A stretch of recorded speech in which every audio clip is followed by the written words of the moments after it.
बिस्मिल्लाहिर्रहमानिर्रहीम। Viewers, welcome to our YouTube channel Knowledge Bank. अगर आप हमारे चैनल पर नए हैं तो हमारे चैनल को सब्सक्राइब कीजिए और बेल आइकन को ज़रूर प्रेस कीजिए ताकि तमाम हमारी नोटिफिकेशन आप तक पहुंचती रहें। शुरू करते हैं आज की वीडियो। बिस्मिल्लाहिर्रहमानिर्रहीम। नाज़रीन, काफ़ी दिनों से एक क्वेश्चन था जिसका मैं आंसर देना चाह रहा था, और क्वेश्चन ये है कि बहुत सारे बच्चे जो मेरे पास एकेडमी में पढ़ते हैं, मैं एक स्कूल टीचर हूँ, गवर्नमेंट स्कूल में मैं टीचर हूँ, और बहुत सारे बच्चे मेरे पास पढ़ते हैं और उनके जो पेरेंट्स हैं वो बहुत ही कंप्लेंट्स करते हैं कि भाई उनका बेटा अच्छी परफॉर्मेंस नहीं दे रहा, बच्चे की प्रोग्रेस जो है वो बहुत ही लो है। तो मैं इस बारे में ये जो वीडियो है, अपनी वीडियो के तवज्जुह से उन वालिदैन को मैं पैगाम देना चाहता हूँ कि भाई बाज़ दफ़ा ज़िद्दी जो होते हैं वो वालिदैन होते हैं, बच्चे ज़िद्दी नहीं होते। एक बच्चा है, उसका इंटरेस्ट एक काम में है जबकि उसके जो वालिदैन हैं वो बाज़िद हैं कि बेटा आप दूसरा काम करो। इसकी मिसाल ऐसे लेते हैं, एक बच्चा है वो FA करना चाहता है, अब वालिदैन बाज़िद हैं कि बेटा तुमने FSC ही करनी है। और रीज़न क्या है? रीज़न ये है कि ट्रेंड है, FSC करते हैं, FSC एक फ़ैशन है क्योंकि उसके कज़न्स FSC कर रहे हैं। बस अब उन वालिदैन से मैंने अक्सर पूछा भी है कि आप बेटे को FSC क्यों करवाना चाहते हो, तो उन्हें बिल्कुल भी नहीं पता। हालांकि FSC जो है वो इसलिए की जाती है कि अगर आप FSC प्री इंजीनियरिंग कर रहे हैं तो इसका मतलब है you are going to be an engineer, और अगर आप FSC प्री मेडिकल कर रहे हैं then it's mean you are going to be doctor. इसके अलावा भी फील्ड्स हैं।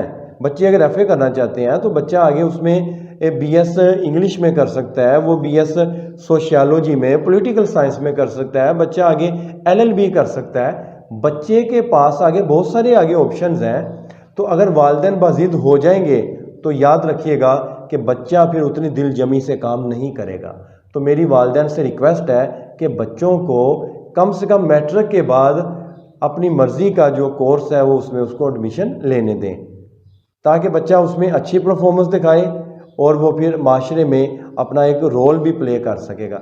वरना क्या होता है कि बच्चा जो है वो भी ज़िद कर लेता है कि मैंने भी ये सब्जेक्ट नहीं पढ़ने, जिसकी वजह से उसकी परफॉर्मेंस जो है वो अच्छी नहीं रहती और बाज़ दफ़ा बच्चा स्टडी से भी बागी हो जाता है। तो मेरी वालिदैन से रिक्वेस्ट है कि बच्चे के साथ ज़िद ना करें, बच्चे के साथ आप भी कोऑपरेट किया करें, कुछ बच्चे की माने कुछ अपनी मनवाएं। अब बाज़ दफ़ा ऐसे होता है कि एक बच्चा है वो बिल्कुल भी नहीं पढ़ पा रहा, अब वो इस वक्त 9th क्लास में आ चुका है। अब हुआ क्या है कि भाई उसके साथ ज़्यादती हो चुकी है, और वो ज़्यादती in terms of private schools कि आपने बच्चे को प्राइवेट स्कूल में उसका एडमिशन करवा दिया, और प्राइवेट स्कूल वालों ने क्या किया, उन्होंने देखा कि बच्चा जो है वो इस कंडीशन में नहीं है कि उसे पास किया जाए, मगर वो उसको फिर भी पास कर देते हैं। अब वो बच्चा 6 में आ गया, 6 में भी उस बच्चे ने कोई अच्छी परफॉर्मेंस नहीं दिखाई तो प्राइवेट स्कूल वालों ने उनको 7 में कर दिया। अब वालिदैन अगर इससे बिल्कुल भी ला इल्म है, ला ताल्लुक़ है, तो इसका खमियाजा उन्हें मैट्रिक में लाजमी भुगतना पड़ेगा, क्योंकि मैट्रिक में उसी बच्चे ने पास होना है जिसकी बेस है।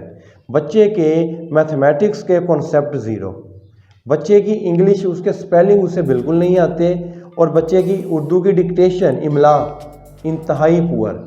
अब खुद इमेजिन करें कि ऐसा बच्चा how he can pass matriculation, वो तो 9th में पास नहीं होगा। तो फिर वालिदैन कहते हैं सर अब हम क्या करें, तो फिर इसका तो कोई सलूशन नहीं, अब तो पानी सर से गुजर गया। तो मेरी वालिदैन से रिक्वेस्ट है कि जब आपका बच्चा 2-3 क्लास में हो तो आप उसके साथ इन टच रहा करें, आप उसकी डायरी, उसकी नोटबुक, उसकी होमवर्क बुक्स जो है, होमवर्क जो उसकी कॉपीज़ हैं वो बाकायदा से खुद चेक करें, ताकि आपका जो बच्चा है उसकी जब बेस बन जाए, जब एक बच्चे की बेस बन जाती है उसके बाद वो इंडिपेंडेंटली आगे स्टडी कर सकता है। तो आज की वीडियो में सिर्फ इतना ही था। नेक्स्ट वीडियो तक के लिए अल्लाह हाफ़िज़।